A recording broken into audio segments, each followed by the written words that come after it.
I think the human story, a story for me comes from so many different perspectives, right? A story can even have an agenda to it. But I think a human story, what differs is that it's their experience. Experience for me is key and is king. Hello, dear listener. My name is Lindelani Mbatha. And mine is Patamedi Lebea. Today, we're so happy to have you join us. And this is our very first episode of Imzamo, a podcast that takes a human look at the meanings of money and work. Wow, it's been a very interesting journey getting here. The first episode is going to be an introduction to us and more deeply to explore the mission of the podcast. Let's get into it. It has been an interesting journey getting here. To this point, we have to start, the conversation where this all began, listening to another podcast. Yes. You know how there's this say, Utola lenyalo lenyalong. You find a marriage or a wife at a wedding. Yeah. Basically what we did here, listening to another podcast, Hidden Brain. Listening to an episode where they were talking about upward social mobility and, what it costs, basically talking to people and getting the experience from those who are previously disadvantaged that come from, not so shiny backgrounds and what it costs them to move forward in life. Basically, this is what inspired us to take a look at that very conversation and how it then translates to a South African context. But before we go any further, I think we should introduce ourselves properly to the listeners. Do you want to take it away? Who are you? What have you been doing? How did you get here? Wow. This is the one question everybody in life tries to avoid, unless there's a little bit of vanity in you. I find this conversation really interesting because of how it relates to who I am growing up. I did not have a rags to riches story, right? I did not have the typical, the one we'd love to see in a movie, right? We want to see in The Pursuit of Happiness. I cannot relate to it on that level. I grew up born and raised in Johannesburg, as very typical, born in Soweto, but grew up in, a little town in Krugersdorp called Kagiso. Raised with a working class family. Dad was a teacher, mom was a nurse. So I wouldn't say I lacked anything growing up. And to an extent, actually, I was the kid who grew up being called Cheese Boy, taken to what our parents believe were the best opportunity for us in the future. Really good schools, private schools. So I didn't even for a long time speak my own home language, right? Because the content I consumed was cartoons. I was behind the scenes. I never even left the house. I was that type of kid. That's a character thing. But all of these add to the understanding of why when I step outside the house, the first name I'd get is Cheese Boy. Because the house is nice. It's a nice home. Backyard is nice. It's huge. If I need anything, my parents do their best to get it. But for me, I guess the contrast, or at least the understanding for me, is that it became very confusing trying to make sense of what it actually means to be Cheese Boy. Right? Well, can you just please unpack the term Cheese Boy a bit? Like, what does it mean to be a Cheese Boy, and where does the term come from? The term itself has a very interesting story. So for a lot of people, cheese is not something that, especially if you come from a previously disadvantaged background, there are some things that for a lot of people who might be living, good lives, cheese is such a taken for granted thing. It's either in the fridge or not. I had cheese a maximum of like 3 times a year, I think. 3 times? Yeah, on a very prosperous year, if we had a good year, it would be about 3 times. On an average year, once or twice. On a bad year, then no cheese at all.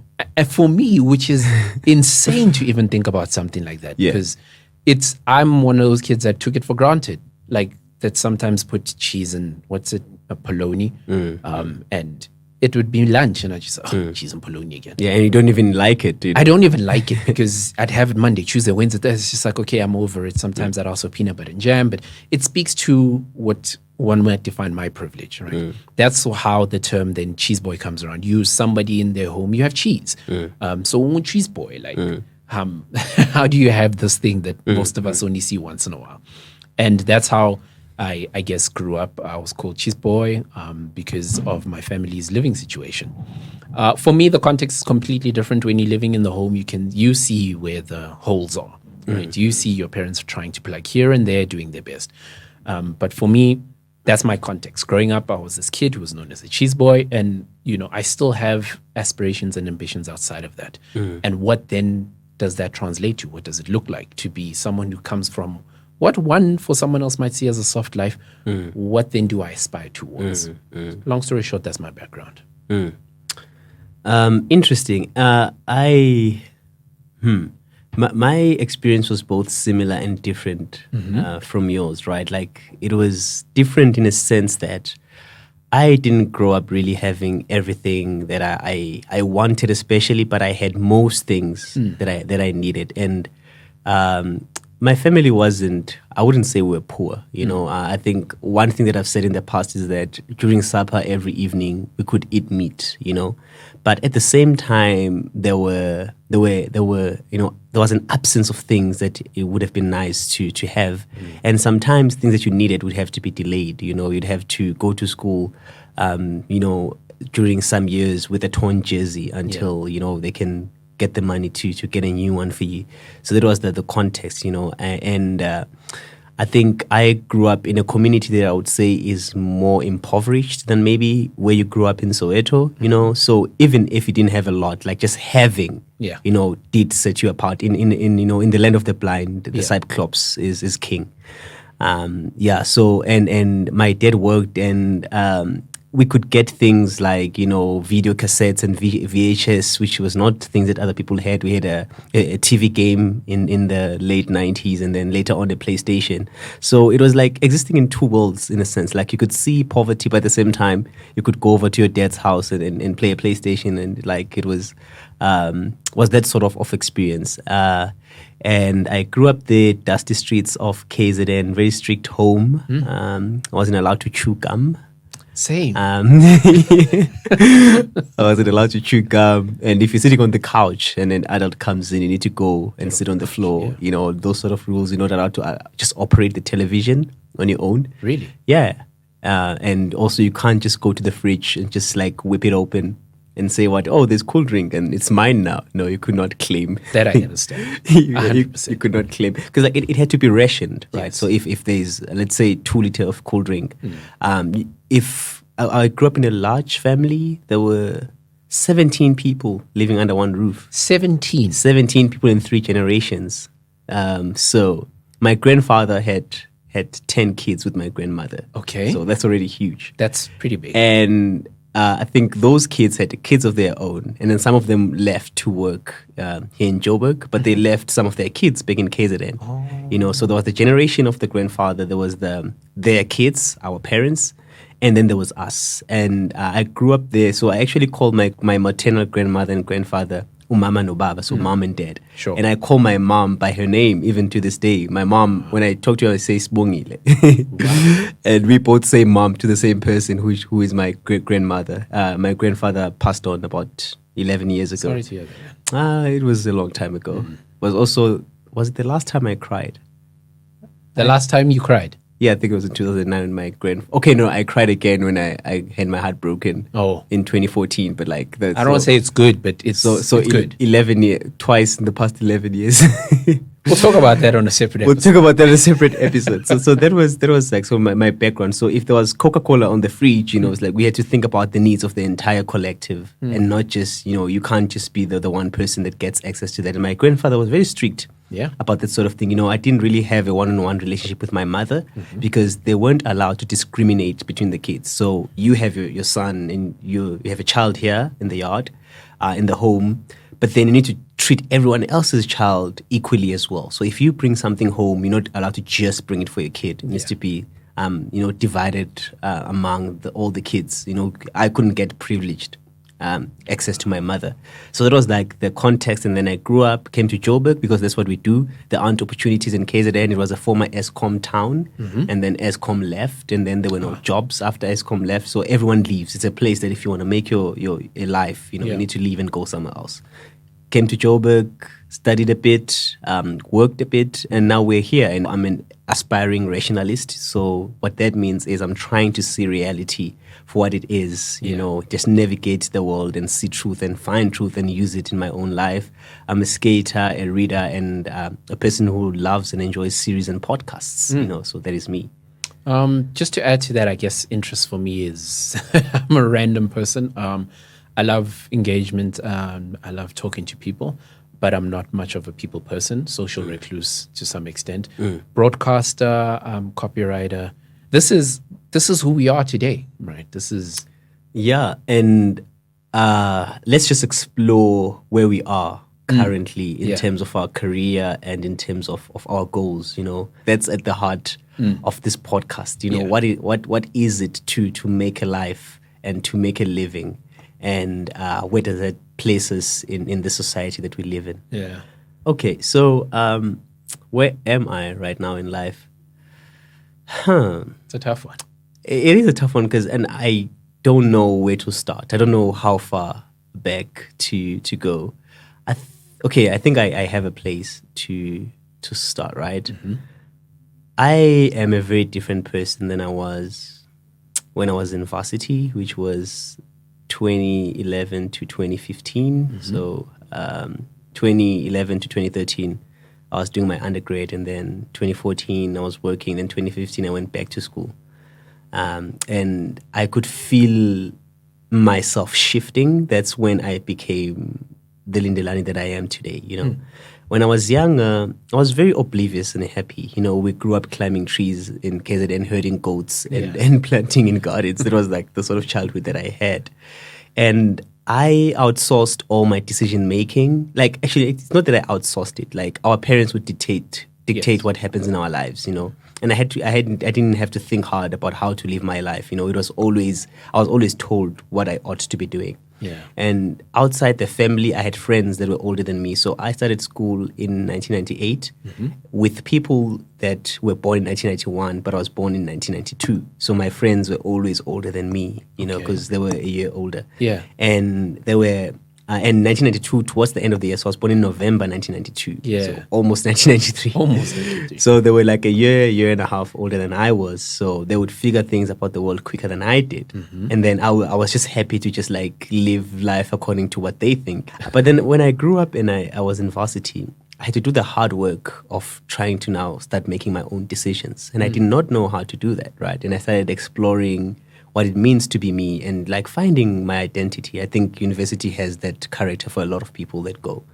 And that's when I became an atheist. I threw myself into religion and God for a year. I think I started reading the Bible. I think I read the entire Old Testament at the time, trying to understand God. And that's what actually ended up, pushing me away, starting questioning.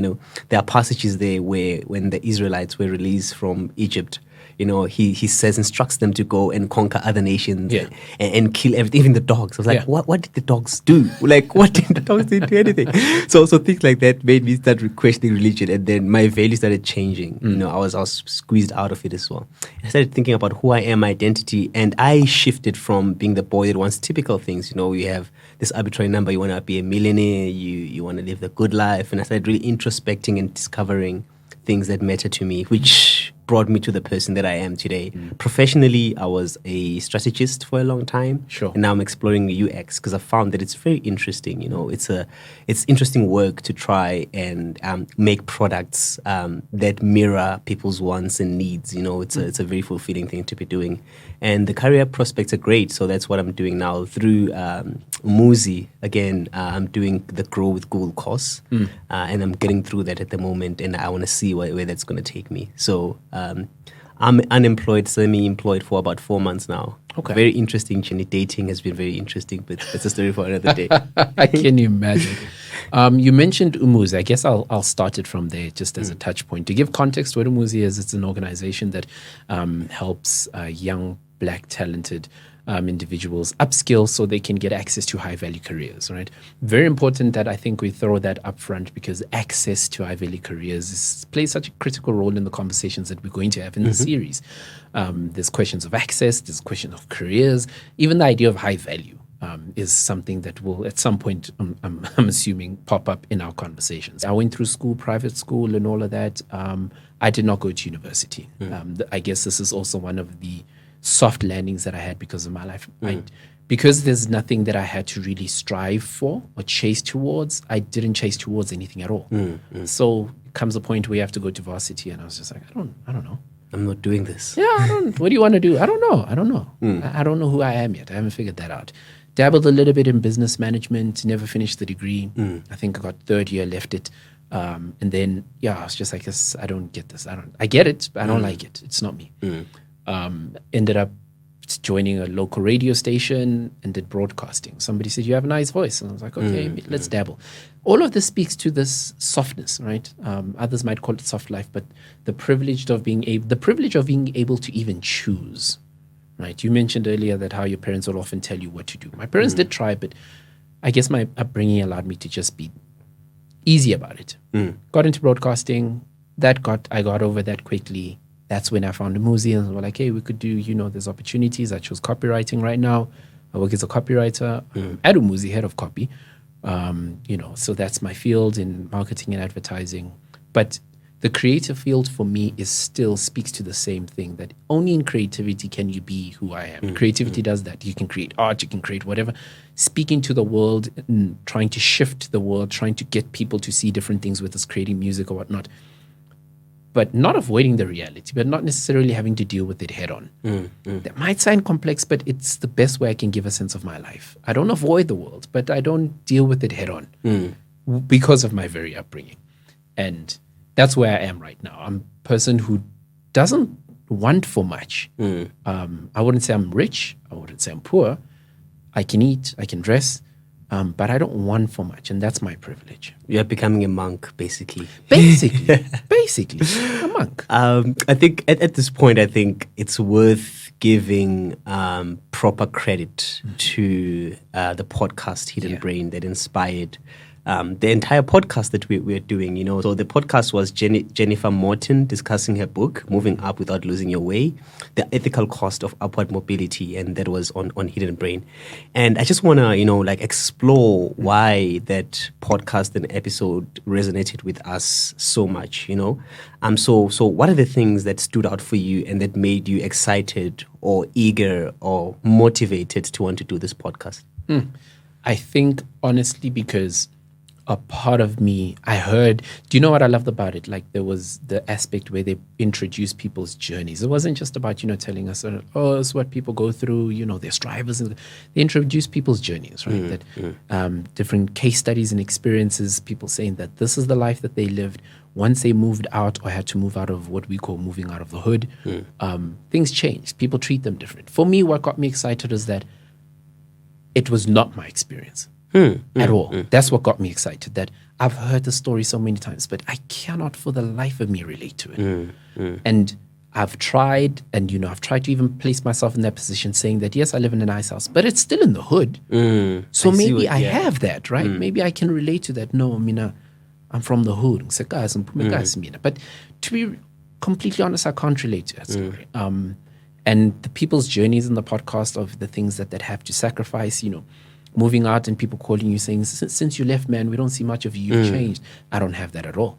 If anything, I feel like because of my privilege, because of being called cheese boy and all these, the hood rejected me early, at a very early age. So for me to move out was me doing what it wanted of me, to disassociate. It cut me off a long time. So I could not relate. And the excitement for me was, I want to understand this more. I want to not only understand where people are coming from in this journey that I've heard so much of, but maybe even give context to mine, that I'm not too far off, but it is different. Yeah. That's what excited me. And for you? So for me, there's this story that they tell in the podcast, right?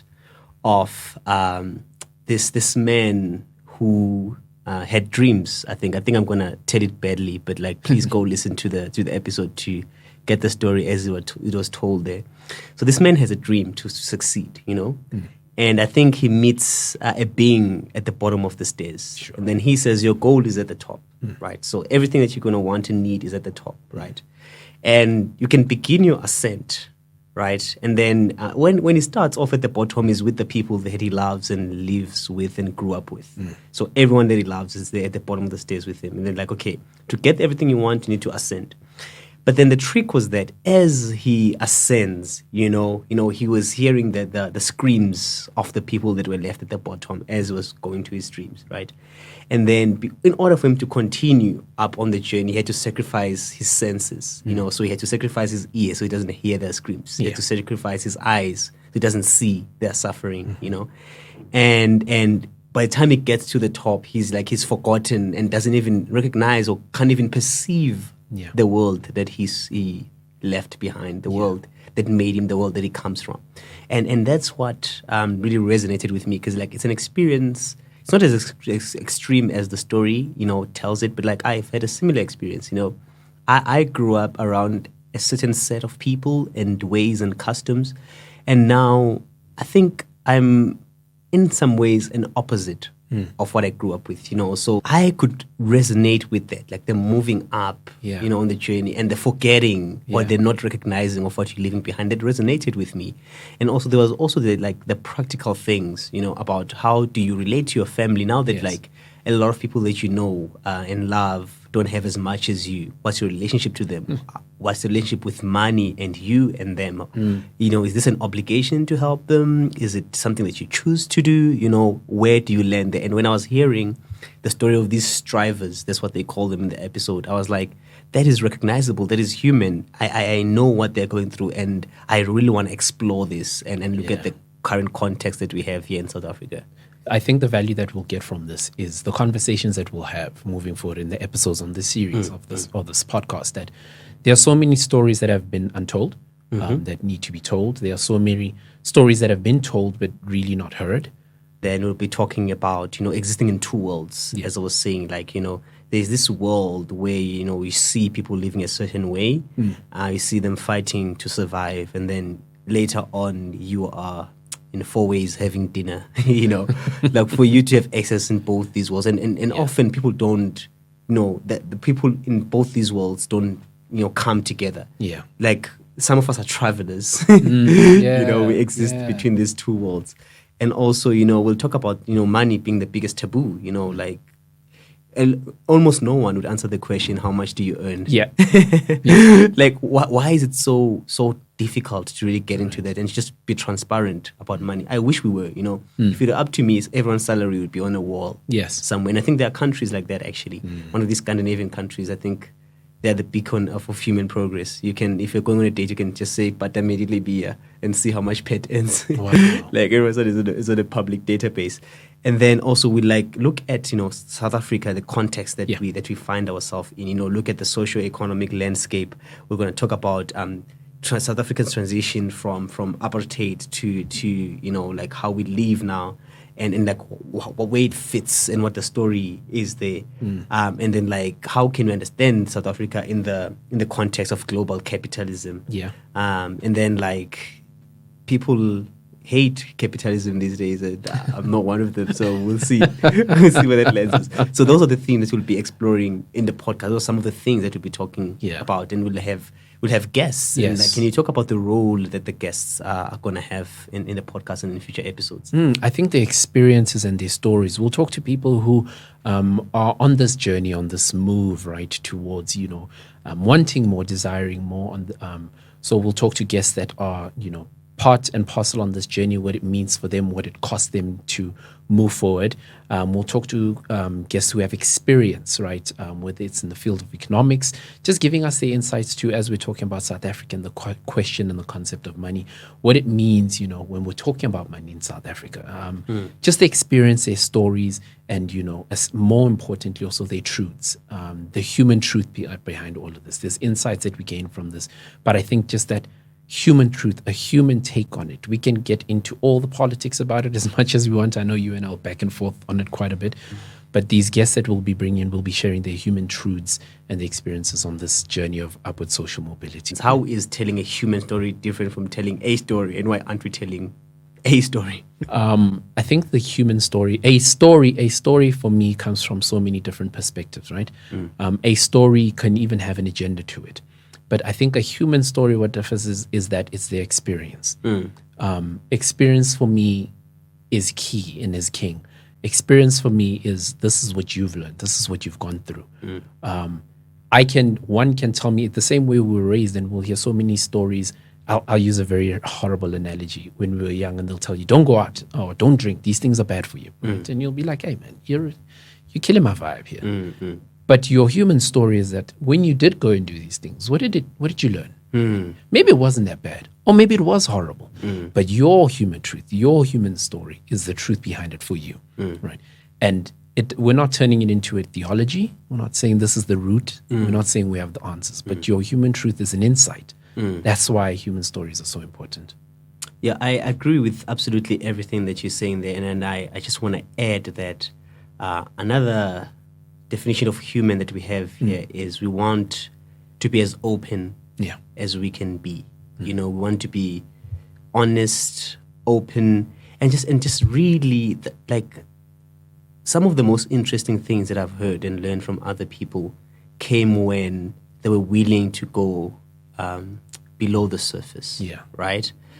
When someone is open, they're talking transparently to you, there is something, there are insights that are buried in openness that don't come when we're just talking from a shallow perspective, When you get people mentally and emotionally to a point where they can disclose their salaries, if that's what we're going to end up doing here, the conversation you're going to have with that person is going to be very different than when they didn't do that, Like the things that they'll be exploring, that they'll be talking about are going to be way more, they're going to carry more weight than if it was just like at the surface level. So I think human is also like really being honest. And if it leads us to uncomfortable places, which I think that it will, we are willing to go to those places. And that's what we're really trying to explore here and break open.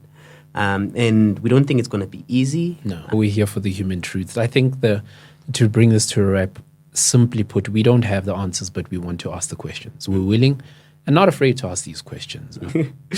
I want us to reflect. Maybe this has some weight and is interesting. Maybe it's not. But I just want to talk about how difficult it was to come up with a name for this podcast. Oh man, that was a lot. And you're saying we're not going to be afraid. And I'm thinking now that our podcast name could have been Unafraid. It could have been Unafraid. And what is your opinion about why it was so hard for us to come up with a name? And what were some of the contenders? And how did we end up on Imizamo? We went through a lot of names. We went through Tselatsweu.